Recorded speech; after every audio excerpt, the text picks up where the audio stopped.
Today we're reviewing the Ryzen Alloy 9. We'll check what this mini PC can do, can it game, and we'll see how it compares against the other 7940HS systems we've had on the channel so far. It's going to expose one fatal flaw that most, if not all of the reviews, fail to mention.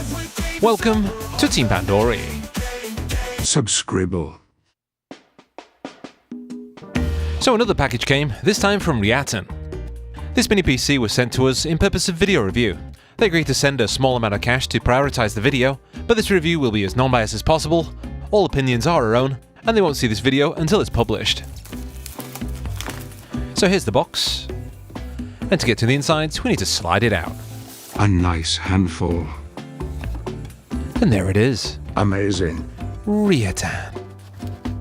Something we don't really see is this amount of play. Oof. But on first impressions, this computer feels like a bit of a beast. I used to have a diesel Volkswagen Golf.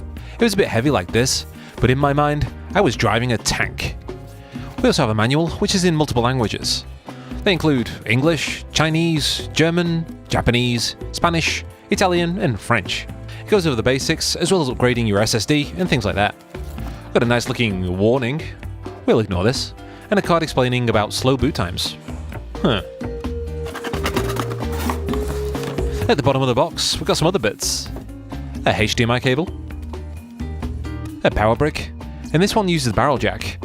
It's made by Gen Soy technology, and it's a switching adapter good for 100 to 240 volts, and it outputs at 19 volts, 6.38 amps, delivering a maximum of 119.7 watts. And to power this, we get an included cable. In Japan, we got the American style, with an extra pin for Earth. That is nice and all, but we should really get to the specs. The Alloy 9 mini PC uses the 7940HS, an extremely capable CPU, and coupled with the 780M, it should provide some winning performance in applications as well as games. Two HDMI 2.1 ports is a great addition, allowing us to run 120Hz at 4K on a compatible monitor. And we also have an extra NVMe slot, in case you want to give it some more storage, or even use it to plug up an external GPU. As for the price, it's currently going for $609 on Amazon, that is, if we use the coupon. At first glance, this Alloy 9 is very presentable, but the one we have here looks as if the finish didn't come out correctly. Just remember that Amazon returns are easy to do, and this case is pretty sturdy metal. On the front there's something, power switch, and two ports for USB 4,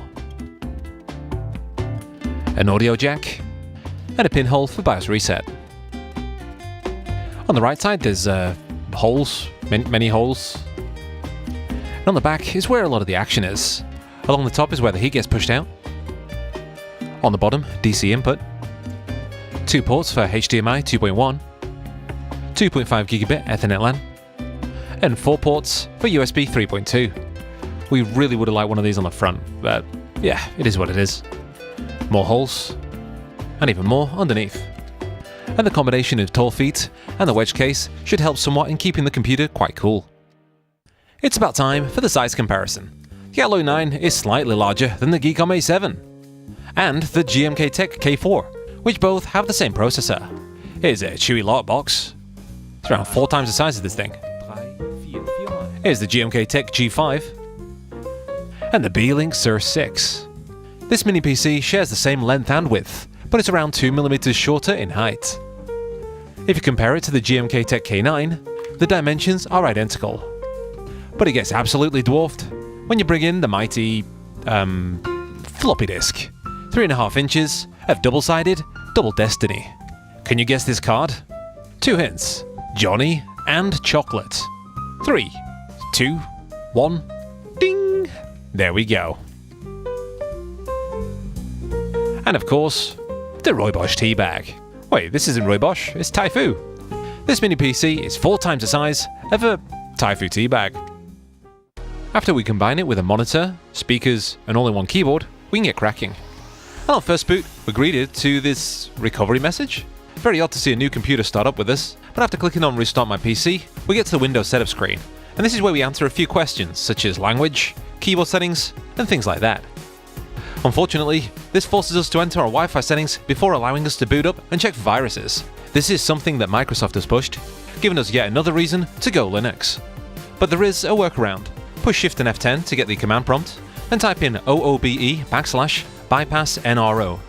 If you can't find the backslash on your keyboard, find one on the screen, select it with your mouse, and then right-click. Now whenever you press right-click with the mouse, it'll give you a backslash. After pushing return, it will restart your computer, and you'll have another option to continue with limited setup. Obviously, you don't need to do any of this, you can just type in your Wi-Fi details, but this is a security issue, and it's started to appear on many other computers in the market. And a few minutes later, we're in Windows. This computer comes with Windows 11 Pro pre-installed, all specs check out, and everything is activated. Before we go online, we'll just check the Edge settings. Everything seems to check out here. And before we type in any username or password, we'll go to netnet.com to download some free tools. We then check for malware and viruses, and we're happy to report the system is completely clean. And before going any further, we updated Windows to the latest version, as well as our drivers. We've had multiple Ryzen mini PCs on this channel, and not one of them has had any problems when it comes to Windows performance. We can use it for office tasks, creating works of art with Krita or Photoshop, and it's more than enough for music creation. We can do some video editing, but if you're after a dedicated video machine, an Intel mini PC might suit you a bit better. A Ryzen PC will be up to the task, and it'll usually take the prize when it comes to gaming. We had no problems using this for general internet use. Here's some Google Maps as we street view around Manchester. Oh, look, a toilet. Toilet. Of course, we can do our online shopping, or even stream some video. Here's Amazon Prime with a HD button lit.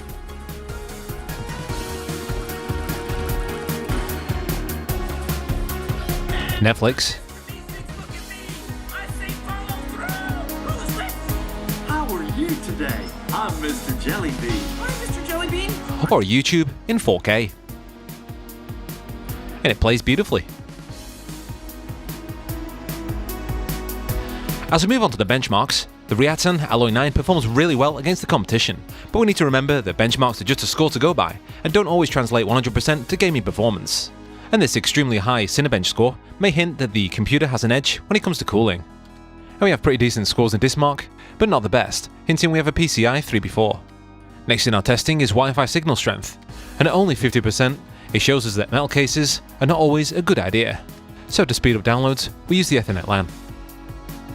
We were able to connect our Bluetooth controller, and let's get to the games. First up, Expender Bros, and this completely free game is full speed.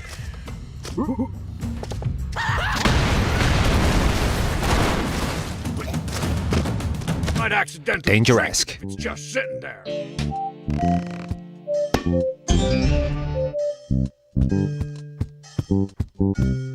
There's probably at least some ash-covered chewing gum. Next up is Dave the Diver, and while this can slip up slower systems, we're at full speed at 1080p. You're right, everybody. I'm Dave. Last time I went for a swim, I decided to knock a few fish out with a Pico hammer. This eventually escalated a little bit, so I got a baseball bat. I found a sunken ship and welded myself into it. And what did I find? This abomination. A giant squid! I knew the baseball bat wouldn't do, so I tried poking its eyes out. The battle raged for a full 5 minutes, but eventually I tamed that beast, got a snack for myself, and brought back a trophy. Layers, Chad. Blah blah indeed.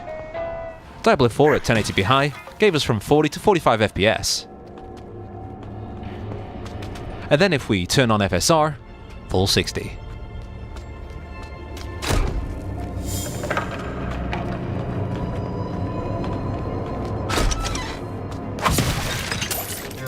Grand Theft Auto for the kids, wobbly life.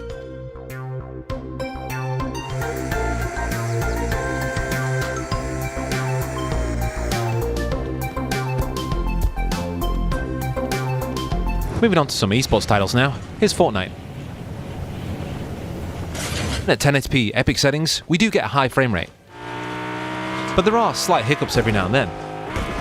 However, if we turn textures down to high, Fortnite becomes smoother and much more enjoyable to play.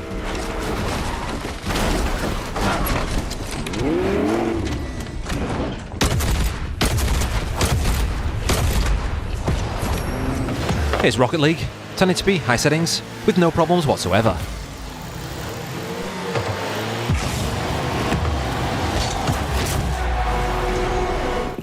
Counter-Strike 2. Let's pwn some noobs using a gamepad.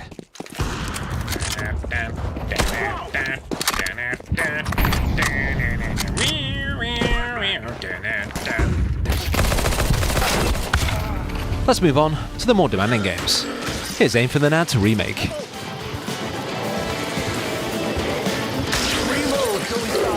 And while this runs fairly well, to get the full 60 FPS, we needed to switch resolution down to 720p.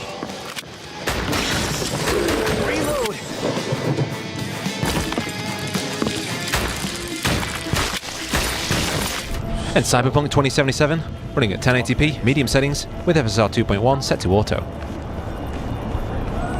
And even though it's not full 60 FPS, it's definitely playable. And to add, the whole system manages to stay cool, so there's no slowdown, even after a few minutes of gameplay. Roger. Probably some cyber psycho again, but I'll handle it. Moving on to some high-tier emulation now, here's Ridge Racer 7 on the PlayStation 3.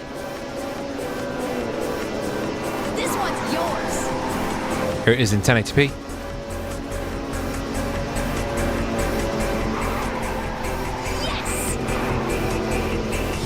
Wipeout HD Fury.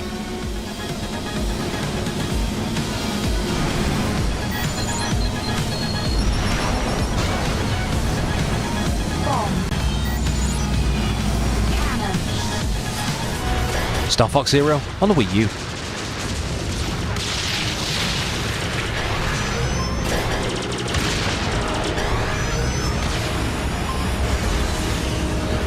And the very special Tekken Tag 2.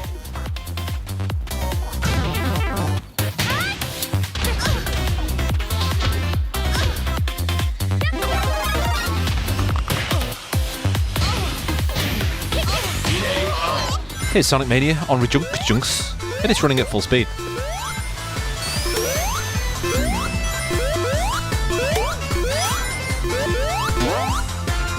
And Super Martian Prodigy. Boing, boing, boing, boing, boing, splat, splat. We also tried out some arcade emulation with Technoparent, and after using the AMD fixes, we got Outrun 2SP, Sega Rally 3, and Tekken 7 working without issue. If we take a look at the BIOS, we can see straight away that this is very different to other mini PCs.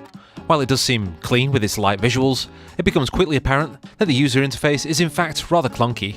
And while the BIOS does have secure boot and a power selection pull down, it misses some key options such as a silent mode, as well as other options for our fans. So we got out our Batacera SSD, plugged it up via USB, and what? So in order to get a Linux OS booted up, you need to change the bottom option to custom, otherwise the secure boot option at the top will not save. But at least we can load up Batacera. And in Batacera version 39, it does detect our Wi-Fi, but as we have a very low signal strength, the connection is not stable. And the same applies to Bluetooth. It can find and pair up to our controller, but the connection is unreliable. So it's better to use a USB dongle for more arcade gaming, like Metal Slug, CVS2, or if you fancy, a bit of Quack.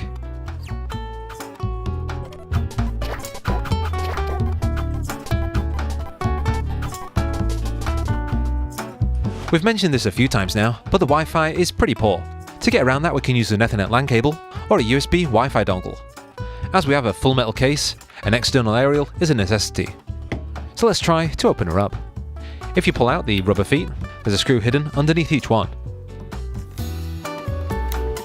And to get these out, we'll need a small posi screwdriver.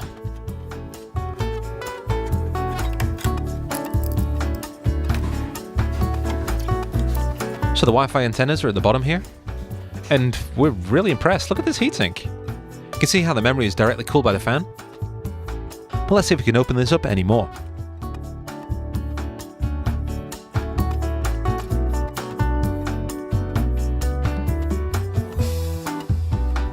There we go.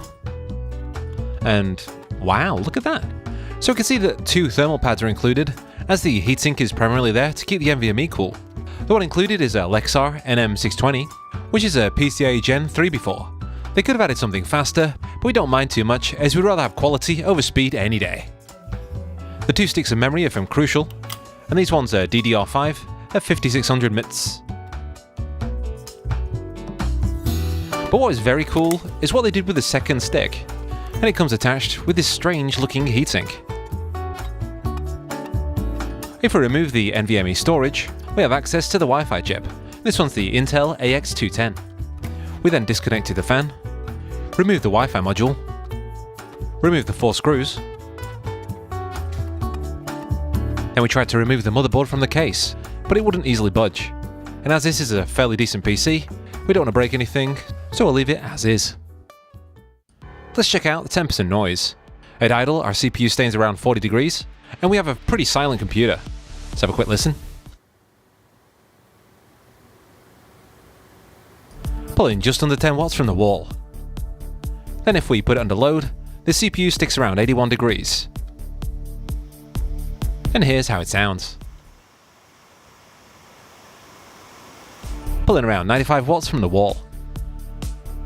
Then we raised the power setting in the BIOS to performance mode, which did 2 things. It raised our TDP to 65 watts, giving us better performance, and made the fan work more, giving us lower temps and a bit more noise.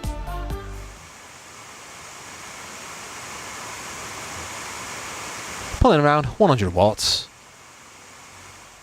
It's about time for the pros and the cons. The Alloy 9 is a well-made computer that's fast, fairly quiet, and has an emphasis on keeping things cool. The power profiles make sense in the BIOS, and even without using the performance mode, it can game.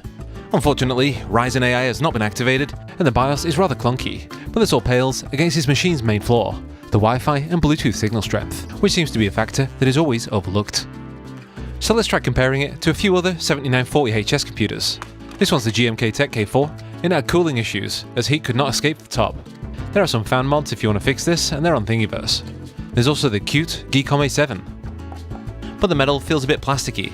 It has similar issues with the Wi-Fi and Bluetooth signal, and also with throttling, where it couldn't even finish a game of Rocket League without severe slowdown. We found the Alloy 9 to be similar in a way to Beelink's Sur 6, with a focus on cooling, good components, and it being well priced. The Alloy 9 is a great mini PC, we can definitely recommend it. We just hope that in the next iteration, they can place their antennas on the outside. Let's summarize. Ryzen 9 CPU, that's a crappy toy. Quality device, crucial memory, lets the storage in a nicely cool case. Games grow fast, at around $600. It better have last, let's have a blast. City! Game. Dive with Dave and Cyber on the name. Game. This computer is great. Game. Techno camera and a cup of tea. Game. But the Wi-Fi and Bluetooth signal sucks. The Wi-Fi sucks.